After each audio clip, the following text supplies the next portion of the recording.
I was sitting in the living room listening to Pink Floyd's first album, The Piper at the Gates of Dawn, when I first noticed a slight change in atmosphere.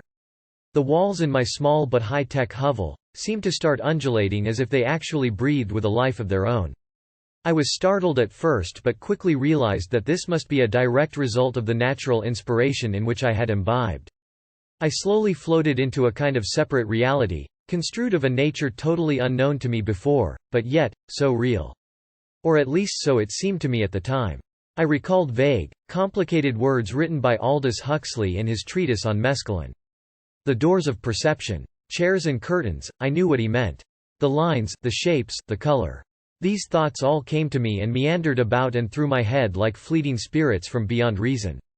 That's when I realized that profound changes were taking place inside my very head.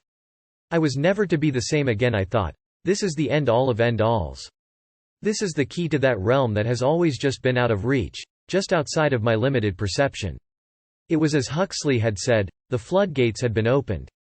I searched in vain for a reason, but all reason had floated away like the smoke from my cigarette. My ego had died. Myself had dissolved into an effervescent cauldron of teeming geometrics. I was one with all. To me, that brought great peace, no fear, and no reason to reason. It was as if a great burden had been lifted from my shoulders, I was free. And in that instant I realized, we all are free. It always has been and always will be a matter of perception. And we hold the key. The peak I had reached, a peak, a plateau of sparkling clarity and consciousness. The world was sound, a vibrating molecular dance from the infinitesimally small to the infinitesimally vast, deeper than anything I'd ever imagined. I looked out the window and saw machine clouds churning through an endless sky.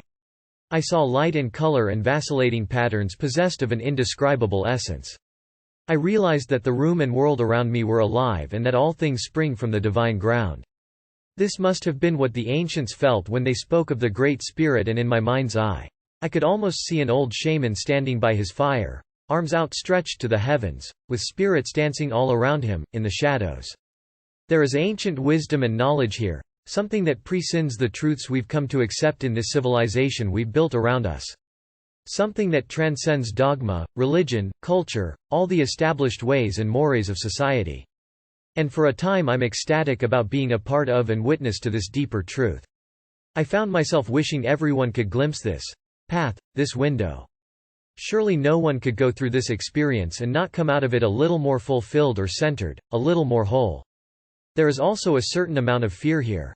This I found on introspection, to be inevitable considering the complexities and fear that pervades the world around us.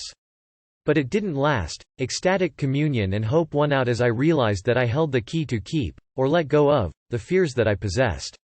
Like I said before, it's only a matter of perception.